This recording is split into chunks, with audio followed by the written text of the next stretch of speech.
Shapoorji Pallonji Group's Afcons infrastructure is all set to hit the bourses. The IPO will be launched on October 25th and the price band has been set between 440 to 463 rupees per share. Afcons is known for some marquee clients and marquee projects like the Atal Tunnel, the Samruddhi Mahamarg, Atal Setu and many more. The marquee clients have now, some of them have also now turned into investors in the pre-IPO process. I'm talking about ArcelorMittal. To understand more about the pre-IPO and the IPO that's about to happen, I'm joined by the management of the company. Thank you so much, sir, for joining us. I'd like to start by asking if you could take us through the journey of this pre-IPO and IPO. Of course, Afcons has been one of the most anticipated IPOs of this year when it comes to an infrastructure company. So what was it like? What's the mood like and what's the expectation? Yeah, we started this process more than a year back, and since then we have been talking to the investors and doing all our preparations for the launching of the IPO. And when we are close to it,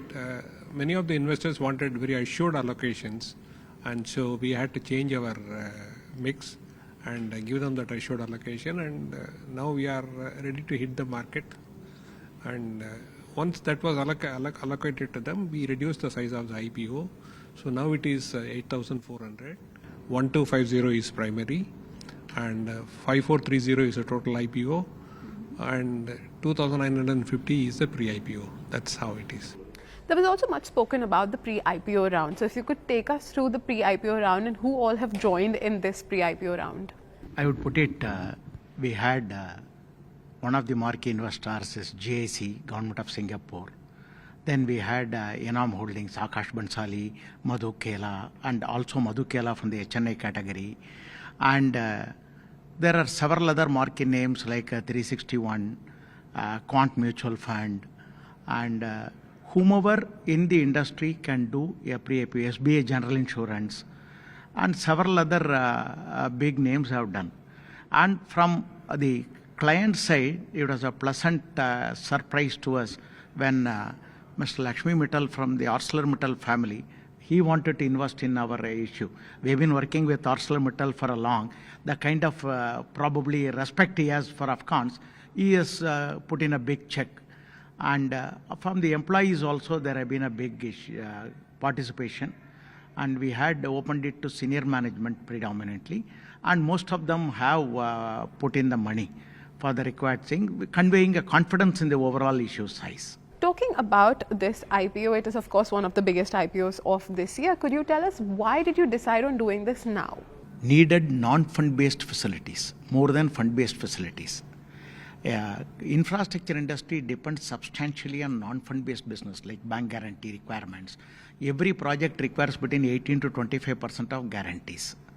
So there is a regulatory guidelines that only up to 9 times of the net worth banking facilities can be sanctioned.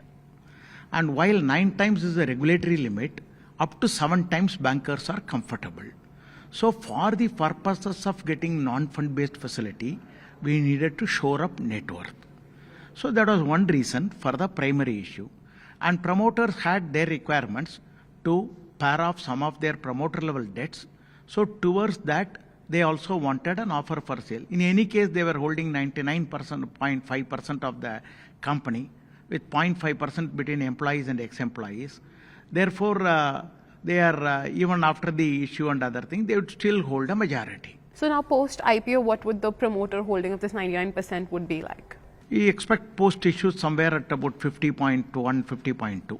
And with the proceeds of the IPO, where do you see this getting deployed and allocated towards? Roughly, it goes about 600 crores towards prepayment of high-cost loans, about 320 crores for working capital, and 80 crores for capex, 250 crores for a general corporate purpose.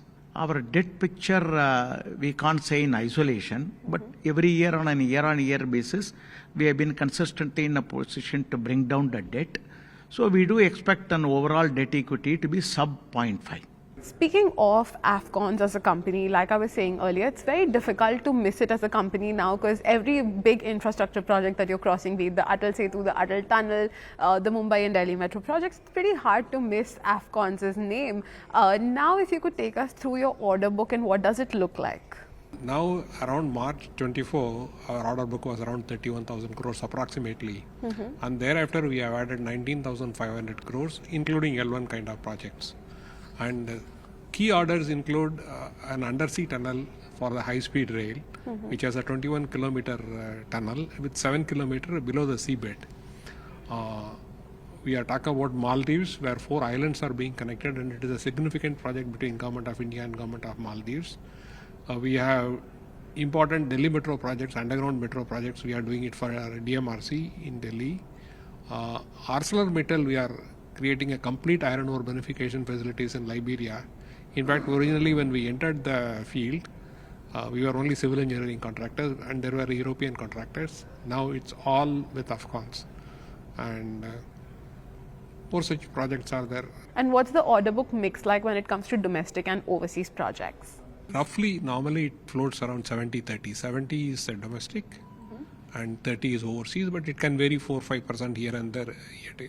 I think now it is 74 and 26? 25 now, but you can pitch the ratio at 70-30. In terms of the marquee projects that you mentioned, the marquee projects that we're aware of, are there any more orders that you're looking to add in FY25, FY26? What is the visibility like on orders? We have an overall project pipeline of a good amount. In excess of 3 lakh crores, we have the project pipeline. To be precise, 3.46 lakh crores is our project pipeline. But that's whatever our addressable market we talk about. So we have been having a hit ratio of about 22% in the past few years. So that could convey to you where we stand. And these are like big and complex projects. When we talk about Atal Tunnel, it was a marvel in itself. The Samruddhi Mahamarg, a marvel by itself. How do you, as a company, sort of take on these projects and let's say that we will simplify it and we are going to provide this to the public? No, over a period of time, we have built capabilities in the organization for doing these kind of complex projects. And now we have done complex projects across all sectors and projects which were originally considered whether it could be done by an Indian company. Yeah. So there is this knowledge management systems in the company, there is the strong HR teams and risk management practices. So we have set up such processes and procedures that we are able to execute these projects comfortably, and we have also a panel of experts connected worldwide. So if we are not able to access a particular knowledge, we have access to it now through different connectivity. Right. Are there any factors I'll just add a point here. We have a central methods and engineering group, and any project, complex project which we bag, that project goes through in fine detail as to how to simplify, how to improve the cycle time, how to make the doability better. And from that angle, that's one of the reasons even most difficult and complex projects, we are able to complete it well on time. You are mentioning repeatedly about Samruddhi Mahamarg, that Asia's widest tunnel has been done in a record time of 2 years. They have already applied for Guinness Books of Records. In fact, recently MS Hadathi was telling they have already received the approval that this is the fastest completion of this thing. Of course, we are yet to know that. Nice. And similarly, Atal Tunnel was the longest tunnel at an altitude of about 10,000 feet in the world. It's not India alone. If you look at Chenab Bridge, it is 35 meters taller than Eiffel Tower, and which is 359 meters above the ground level. And first bridge in the world to be designed to take on a blast load and still work. So these are once in a generation kind of a project. So that is something which is very unique, which apart from our own individual business units and various other operating units, an expert group of central methods and engineering group, as supported by an external experts, we have a very good scheme to go take on that. Right. Speaking of these projects, are there any factors that you keep in mind before choosing or bidding for such projects? That the uniqueness of it or the challenges that you could foresee? No, it's not that we select complex projects for... Well, by the looks of it, all of them are very complex. The reason is simple. When the projects become complex, the competition drops. And there are only 2 or 3 players who are able to bid. And therefore, our margins as well as chances of success in bidding the projects substantially improve. And we are able to do these projects. We have the execution framework in the company that can deal with these projects. So it has happened like that. So if a simple project comes to us without competition also, we will take it, but it doesn't come. So it doesn't come. Because there is so much competition once the Right. project simplifies.